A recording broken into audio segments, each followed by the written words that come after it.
Halo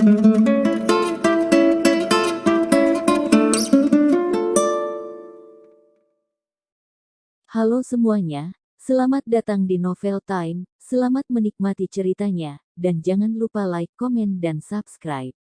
Tapi setelah bertunangan bertahun-tahun, Sandi masih acuh tak acuh. Bagaimana kalau menikah? Walaupun begitu, Tina juga ingin buru-buru menikah. Tidak peduli betapa cantiknya dia sudah tidak akan muda lagi. Bagaimana jika ada wanita lain yang merayu Sandi? Apakah pria seperti Sandi mudah dirayu? Tidak peduli seberapa muda wanita itu, Sandi bisa mendapatkannya. Sepertinya kamu ingin ayahmu mengatakan ini padanya, kata Christine. Jangan. Kenapa? Apa kamu tidak terburu-buru untuk menikah? Aku juga cemas. Christine tahu bahwa pria pada umumnya lebih mencintai yang baru dan tidak menyukai yang lama. Dengan karakter seperti Sandi, itu tidak akan berguna, siapapun yang berbicara dengannya. Lalu, apa yang harus aku lakukan? Biarkan dia menyeretmu selamanya. Aku ingin memulai dengan Laras. Aku pikir, dia tidak akan membiarkan aku menunggu terlalu lama, kata Tina.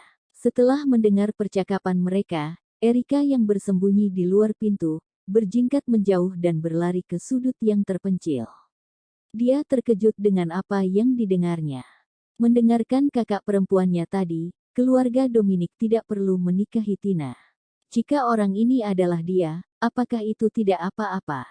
Erika berjalan ke kolam di sebelahnya dan melihat dirinya di dalam air.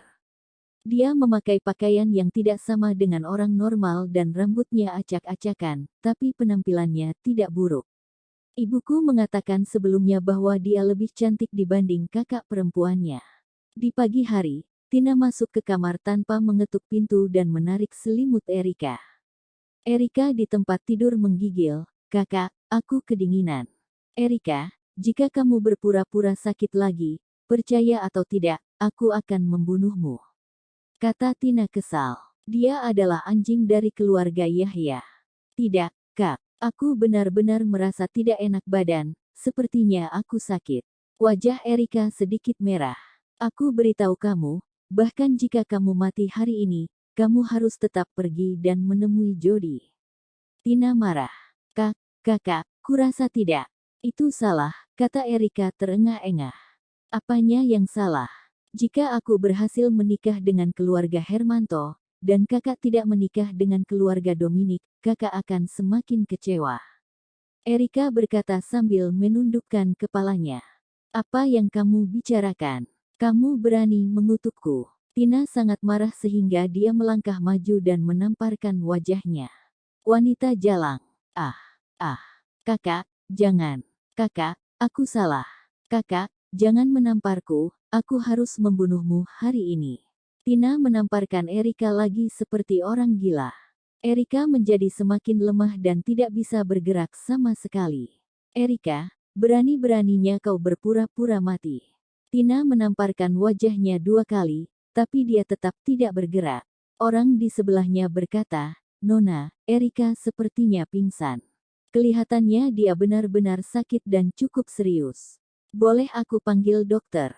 Tina melihat penampilan Erika yang rapuh dan menjadi semakin marah. Terlalu murah baginya untuk mati, bawa dia ke dokter. Setelah Laras kembali kemarin, suasana hatinya masih belum bagus. Dia bangun di pagi hari dan berbaring di tempat tidur, bertanya-tanya apakah Erika pergi ke tempat Jody. Bagaimana diskusi pernikahannya? Mereka tidak akan menikah besok, kan? Jika Jody sudah menjadi suami orang, bagaimana dia bisa pergi ke tempat Jody? "Laras, apakah kamu sudah bangun?" Dengan ketukan di pintu, Ben membuka pintu dan masuk. Memasuki kamar tidur, dia melihat adiknya yang sedang tidur. Matanya tertutup, tetapi bulu matanya bergerak. Tampang pura-pura tidurnya sangat menggemaskan. Ben memperhatikan dengan senang hati, dan dia meletakkan makanan di bawah hidung Laras. Laras mencium, baunya enak. Dia membuka mata dan melihat daging sapi yang segar yang sudah dipotong satu persatu.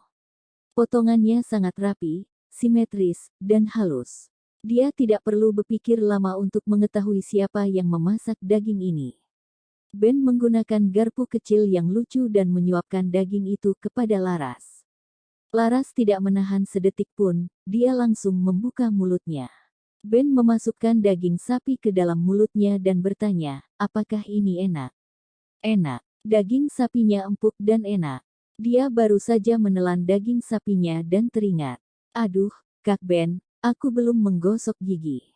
Sandy masuk dan Laras tertegun, kakak, kamu di rumah. Laras suka tidur larut malam dan dia hampir tidak tahu setiap kali kakaknya keluar. Ya, jawab Sandy. Setelah itu, Sandy langsung pergi ke kamar mandi. Laras menatap Kak Sandy yang menghilang di pintu kamar mandi dengan ekspresi bingung. Tidak lama kemudian, Sandy keluar dari kamar mandi dan berkata, pasta gigi sudah habis. Oh. Laras mengangkat selimutnya dari tempat tidur dan berjalan mengambil pasta gigi yang baru dibelinya dan memberinya kepada Kak Sandy. Ketika Laras keluar dari kamar mandi setelah mandi, Kak Sandy dan Kak Ben sedang duduk di sofa. Kemarilah, Kak Ben akan menyuapimu makan. Ben menatapnya dengan lembut. Laras berjalan mendekat dan duduk di samping Ben. Kak Ben, aku bukan anak kecil, aku akan makan sendiri. Tidak, di mata kakakmu, Laras selalu anak kecil. Ayo sini. Ben menusuk sepotong daging sapi dan bersiap untuk menyuapinya. Sandy berkata, minumlah susu dulu. Ya, minum susu dulu. Ben mengambil cangkir susu di atas meja dan menyerahkannya ke mulut Laras. Bagi orang luar, hubungan antara saudara laki-laki dan perempuan ini mungkin terlihat di luar batas. Tetapi, bagi Ben, ini hal yang biasa. Apakah Kak Aaron sedang keluar? Tanya Laras. Kamu ingin Kak Aaron? Aaron tiba-tiba masuk. Kenapa kalian bertiga ada di rumah? Laras terkejut. Aaron duduk di sampingnya, sedikit bersandar padanya dengan kaki panjang terlipat. Tidak suka. Aku menyukainya. Hanya saja, ini sedikit aneh. Suara samar Ben terdengar. Kitalah kurang menemani Laras, yang Laras tertegun dan berkata, tidak, aku tidak bermaksud begitu.